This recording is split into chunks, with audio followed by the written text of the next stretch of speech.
అంటే నందయ్య గారు మీరు కూడా చాలా ప్రయత్నం చేశారు జీవన్ రెడ్డిని ఆపుకోవడానికి.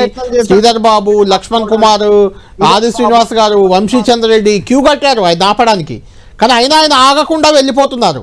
అంటే రాబోయేది బీఆర్ఎస్ అనే ఆలోచనతో పోతున్నారు, కాంగ్రెస్ పని అయిపోయిందనే ఆలోచనతో పోతున్నారు అని అంటున్నారు. ఆయన పోవడానికి ప్రధాన కారణం ఏంటి అని మీరు అనుకుంటున్నారు?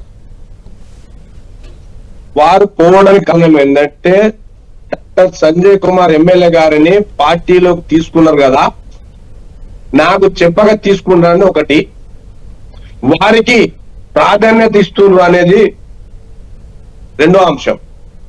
ఈ రెండిట్లో ఒకటి ఏమైపోయిందంటే ఈ సమస్య 10 మంది ఎమ్మెల్యేలు తీసుకోవడం సమస్య లేదు, ఓన్లీ జగిత్యాల నియోజకవర్గంలో సమస్య ఉన్నది.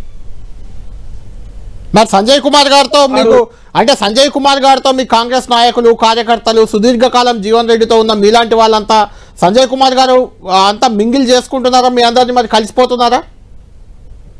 ఆయన అంచర్లకే పెద్దపీట వేస్తున్నారని కదా జీవన్ రెడ్డి గారు అలిగేషన్ కూడా. కళ్యాణ్ గారు, నాకు జిల్లా అధ్యక్ష కట్టబెట్టింది మా జీవన్ రెడ్డి గారు. అవును, 40 సంవత్సరాల సుదీర్ఘ రాజకీయంలో వారితోటి కష్టకాలంలో సుఖకాలంలో మంచికి చెడుకు వారు వెంబడి ఉన్నారు. ఏ ఒక్క నాడు కూడా వారిని విభజించలేదు. వారు పెట్టిన ఏదైతే జిల్లా అధ్యక్ష పదవి ఉన్నదో వారికి అనుకూలంగా ఉండటట్టే మేము మెదలడం జరిగింది. కానీ కొన్ని సందర్భాలలో కాంగ్రెస్ పార్టీ అధిష్టానము మా గౌరవ పెద్దలు పిసిసి ప్రెసిడెంట్ గారు అయినటువంటి పెద్దలు ఎమ్మెల్సీ మహేష్ కుమార్ గౌడ్ గారి సూచన మేరకు కొంత ప్రచారంలో వారితోటి అంటే సంజయ్ కుమార్ తోటి ప్రచారంలో పాల్గొనడం జరిగింది. ఇటు పాల్గొన్న క్రమం లోపల నేను కాంగ్రెస్ పార్టీకి లాయల్టీగానే ఉన్నా తప్ప నేను కాంగ్రెస్ పార్టీని ఎక్కడ కూడా విభేదించలేదు. నా నాయకులైనటువంటి పెద్దలు జీవన్ రెడ్డి గారిని ఎక్కడ వ్యక్తిగతంగా ఏ స్టేజీల మీద విమర్శించ చేయలేదు. కాంగ్రెస్ పార్టీ కొరకే మేము అహార్నిశం కష్టపడ్డాం. 50 కౌన్సిల్ జగిత్యాల ఉన్నట్టయితే 23 కౌన్సిల్ కాంగ్రెస్ పార్టీతో గెలిపించడం జరిగింది.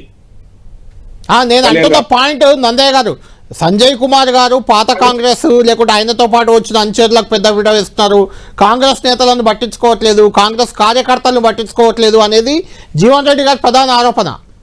ఇలాంటి వాతావరణంలో మీరంతా సంజయ్ కుమార్ గారి వెంట నడుస్తారా అని నేను అడుగుతుంది. లేదు సార్, అట్లాంటిది ఏం లేదు సార్. జీవన్ రెడ్డి సాబ్ ఏదైతే కాంగ్రెస్ పార్టీ కార్యకర్త మున్నమ జీవన్ రెడ్డి వర్గం తోటి కూడా సంజయ్ కుమార్ గారు కలుపుకొని పోవడం జరుగుతుంది. ఆ లెక్కనే అధిష్టానం ఏదైతే కౌన్సిల్ ఎలక్షన్ అప్పుడు municipal council election Jeevan Reddy గారికి 20 కౌన్సిల్ టికెట్లు, డాక్టర్ గారికి సంజయ్ కుమార్ గారికి 30 టికెట్లు ఇవ్వడం జరిగింది. ఆ 20 టికెట్లు జీవన్ రెడ్డికి ఇచ్చిన దాంట్లో వారు చెప్పిన అనుచరులకే వారి కార్యకర్తలకే 20 టికెట్లు ఇప్పించడం జరిగింది, కౌన్సిలర్ టికెట్లు. కళ్యాణ్ గారు, మరి ఎందుకు మీపై తిరుగుబాటు చేసారు? మిమ్మల్ని కూడా అడ్డుకున్నారు, మిమ్మల్ని కూడా దానికి పెద్దలకే వదిలేస్తున్నా, మా నాయకుడికే వదిలేస్తున్నా, మా విఘ్నతకే వదిలేస్తున్నా. ఎందుకంటే నేను నిబద్ధత కలిగిన కాంగ్రెస్ పార్టీ కార్యకర్తగా సార్ ఇంట్లోనే 40 సంవత్సరాలు పెరిగిన. నా నిబద్ధతను శంకించే స్థాయిలో వచ్చినప్పుడు కార్యకర్తలను మందలించాల్సిన అవసరం నాయకుడికి ఎంతైనా ఉండే. సరే, వారి గౌరవము, వారు ఏమన్నారు, వారి అనుచరకరం నా మీద విమర్శలు చేసిన మాట వాస్తవము. ఆ విమర్శలకు నేను ఎక్కడైనా తట్టుకుంటా. ఎప్పుడు కూడా ఆ విమర్శల కూడా ఎన్నాడు కూడా మేము విభేదించుకుంటూ ఉంటాం. రైట్ నందయ్య గారు, ఫైనల్ గా చెప్పండి. 2 సార్లు రమణ టీడీపీ నుంచి గెలిచారు, ఒకసారి రాజేశం గౌడ్ టీడీపీ నుంచి, అంతకుముందు మొదట్లో జీవన్ రెడ్డి టీడీపీ నుంచి, 2 సార్లు సంజయ్ కుమార్ బీఆర్ఎస్ నుంచి గెలిచారు. కానీ అక్కడ కాంగ్రెస్ పార్టీకి జగిత్యాల కంచుకోట, ఆ కంచుకోటను కాపాడుతూ వచ్చేది జీవన్ రెడ్డి. ఇప్పుడు ఆయన వెళ్ళిపోవడం వల్ల కాంగ్రెస్ పార్టీకి ఎలాంటి ఇబ్బంది జరగదు అక్కడ? సార్, నేనేమంటున్నా సార్, ఇబ్బంది జరుగుతుంది కొంత మట్టుకు. ఏంటంటే సార్, ఒక నెల రోజులు జరుగుతుంది. ఆ నెల రోజుల తర్వాత అందరు యాదమాడతారు, ప్రభుత్వంతో కలిసి పనిచేస్తారు.